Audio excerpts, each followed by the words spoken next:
Assalamualaikum warahmatullahi wabarakatuh. Perkenalkan nama saya Dewi Handayani dengan NPM 6019210035. Hari ini saya akan mempresentasikan skripsi saya yang berjudul Hubungan Father Involvement dan Problematik Pornografi Use pada Remaja.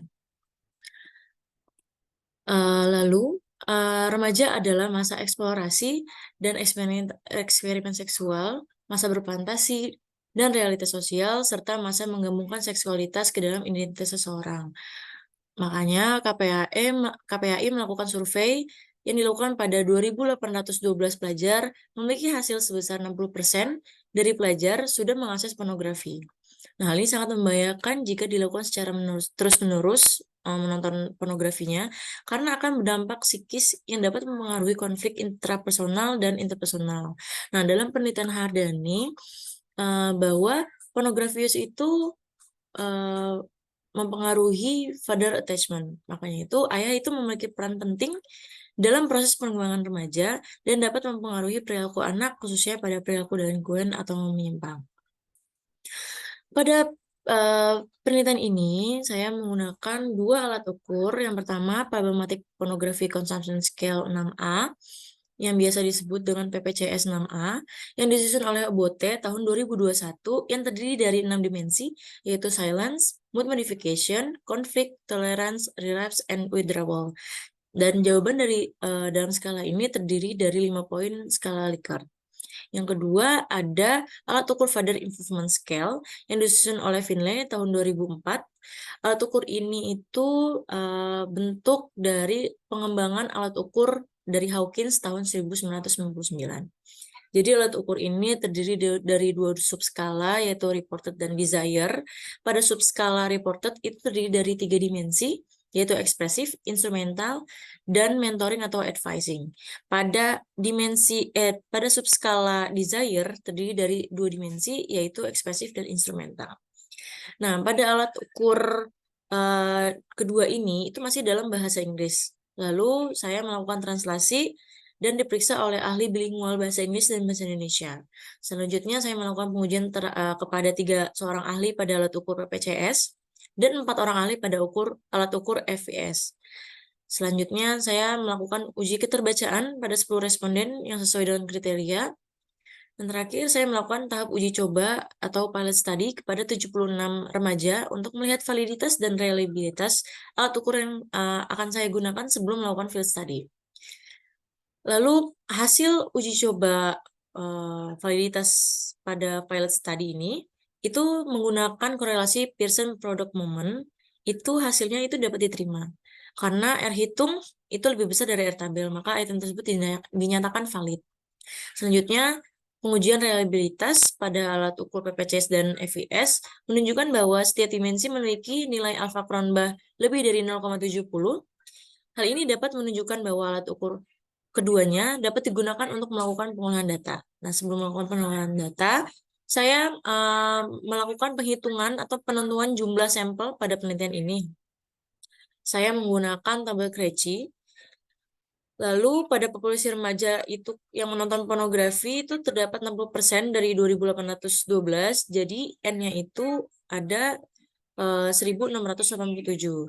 Pada tabel Krejci, jika N-nya 1.600, maka ukuran sampel yang mewakili remaja itu adalah 310.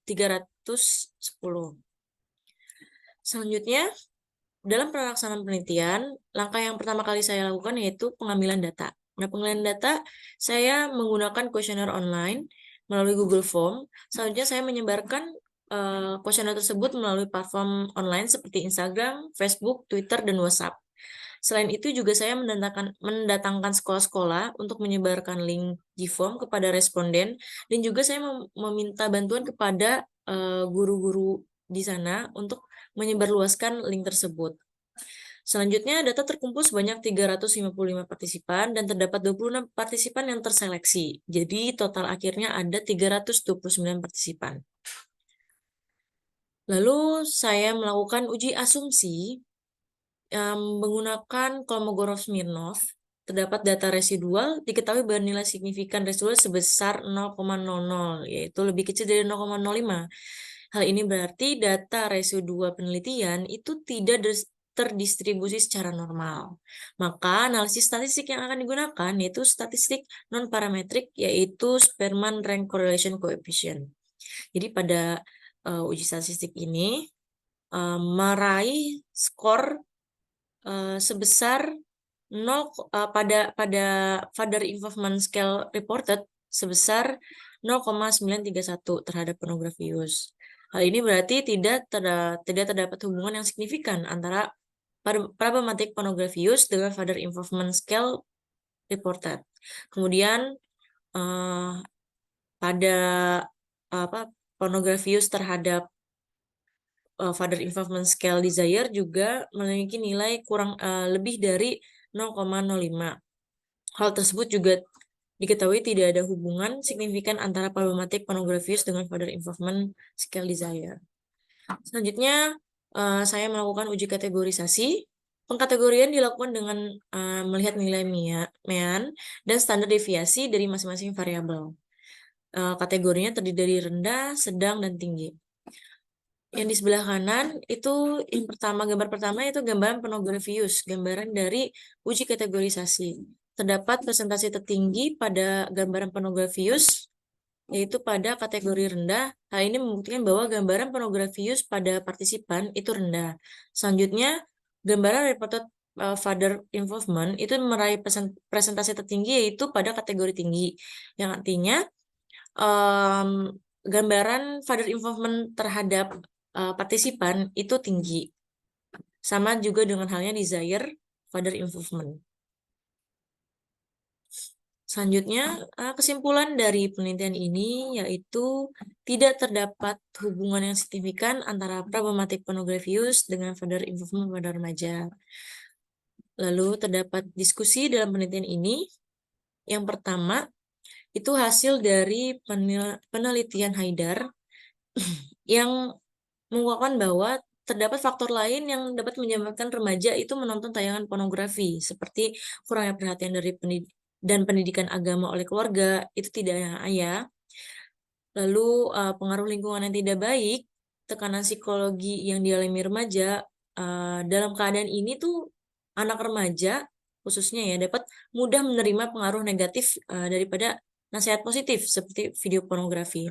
Selanjutnya, peranan media massa yang dapat mempengaruhi diri remaja untuk meniru orang lain. Selanjutnya, ada gagal dalam pendidikan sehingga anak ini memiliki banyak waktu yang senggang yang bisa menjadikan hal buruk, yang bisa mengakibatkan hal buruk ketika anak ini berkenalan dengan hal yang tidak baik untuk mengisi kekosongan waktunya dengan menonton pornografi. Dan yang terakhir, ada perkembangan dari teknologi yang modern, sehingga remaja dapat mengakses dengan cepat, mudah, dan tanpa batas untuk mengakses situs pornografi. Selanjutnya, pada penelitian Grigoropoulos tahun 2023, itu mengungkapkan bahwa tekanan normatif seperti norma sosial yang berlaku di lingkungan individu itu dapat mempengaruhi sikap individu terhadap pornografi. Disebutkan bahwa penerimaan sosial terhadap pornografi atau normalisasi pornografi itu dapat menimbulkan sikap yang cenderung positif terhadap pornografi, sehingga ketika seseorang menganggap pornografius itu dapat diterima secara sosial, mereka tuh juga lebih cenderung untuk melakukan pornografius. Gitu. Jadi selanjutnya topik pornografi merupakan topik yang sangat sensitif ya dan masih tergolong tabu untuk dibahas oleh orang tua dan anak. Nah, Johnson ini tahun 2021 mengatakan bahwa beberapa orang tua cenderung tidak membicarakan pornografi dengan anaknya karena pornografi merupakan hal yang sensitif untuk dibahas dan berpotensi untuk mengganggu family functioning dan kualitas hubungan orang tua dan anak. Penelitian lain juga mengemukakan bahwa orang tua cenderung menghindari pembicaraan tentang pornografi karena merasa takut dan khawatir akan dihakimi. Menurut Zuhair, merupakan bahwa orang tua itu yang mengetahui bahwa anaknya telah menonton konten pornografi akan dipenuhi dengan rasa takut dan malu serta merasa ragu, tidak nyaman dan gelisah. Itu sekian presentasi dari saya. Kurang lebih mohon maaf. Terima kasih.